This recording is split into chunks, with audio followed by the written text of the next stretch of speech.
Hey, 12 Stone family, welcome to Family Devo. It's Monday. Hopefully you've had a good day. Welcome to my backyard. We've been spending a lot of time in the backyard. This is where we let the kids roam around and have fun. And honestly, even as we've been in quarantine, we've been spending a lot of time in the backyard where sometimes we'll take the laptop outside. We'll work from out in the backyard. And as we've been spending more time in the backyard, I noticed something. I want to show it to you. I noticed these holes in our backyard, and I didn't know exactly what they were, and I thought maybe it might be like old roots that used to be there from trees that maybe existed before we moved in, or maybe there was a snake. I didn't know, but I also noticed that there were these mounds of dirt and little rivets kind of going through our backyard, and some of you already know where I'm going with this. As I started doing research, I discovered that we had moles in our backyard, which is so weird. Like, I didn't think moles were a thing. I didn't even know there were moles in Georgia. Like, my only frame of reference for moles was the game Whack-A-Mole at Chuck E. Cheese. Like, that's the only thing I was aware of. And then I discovered that I have moles in my backyard. And so the first thing I tried to do was I tried to fix it on my own and just cover it up. I thought if I could just cover it up with dirt, then they'll probably just go away on their own.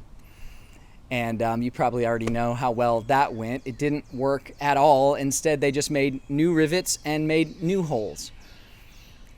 And I think, honestly, that's a lot of times what happens in our hearts. There are things going on underneath the surface that we try not to pay attention to. We try to look past. And then once we finally do some research into what's going on in our own heart, the first knee-jerk reaction is we try to cover it up. We try to act like it's not there. We try to pretend like my disobedience to God is not there. We try to pretend like the malice that I feel towards someone else is not there. We try to act like everything is okay, even though underneath the surface there is a problem. And I think, honestly, this is what David was getting at when he was praying in Psalm 139. These are two of my favorite verses. They're from the very end of Psalm 139, where David is talking to God, and he says, God, search me, O God, and know my heart. In other words, I want you to know every bit of my heart. I want you to search out the backyard of my heart, and I want you to find out what's really going on. Search me, O God, and know my heart. He says, test me and know my anxious thoughts. Know why my thoughts are anxious. Why do I think the things that I think? And then he says this. He says, see if there is any offensive way in me, and lead me in the way everlasting. In other words, God, I want you to find the things in me that maybe I don't even want to admit to myself, the offensive things that I would never want anyone knowing are actually going on inside of my heart. David boldly prays, I want you to look in the backyard, and I want you to find out what's really going on, even if it's offensive. I want you to search my heart, search my thoughts, and if there's any offensive way in me, I want you to then lead me in the way everlasting.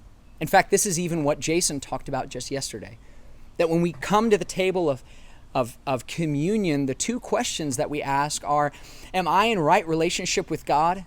In other words, am I being obedient to God? Am I trusting Him fully? Is there any fear or anxiety that I feel when it comes to my relationship with God? Is there something God's leading me to do that I haven't been saying yes to? Or maybe God's been asking me to say no to some habits and I haven't been doing that?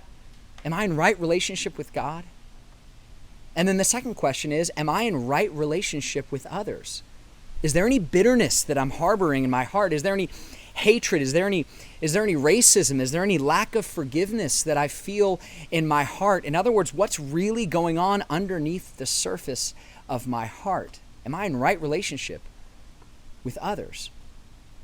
And so tonight, what I'd love for you to do is have an honest moment. A moment where you talk with God honestly and ask Him those same two questions. Am I in right relationship with God? God, am I in right relationship with you? And am I in right relationship with others? This is our moment to really explore the backyard of our heart, to find the holes and the rivets and say, God, what's really going on underneath the surface? And so normally for family devotion, this is a chance for you to connect with the other people in your living room. But what I'd love for you to do today is have a moment of prayer, just 1 or 2 minutes, and talk to God individually and say, God, am I in right relationship with you? That's the first question. And listen, is there something he's leading you to do, leading you to say, leading you to think? And then the second question, am I in right relationship with others? And ask him to search your heart. Know your anxious thoughts and find the offensive ways so that he can lead you in the way everlasting. Church, we love you. Take some time and talk with the Lord.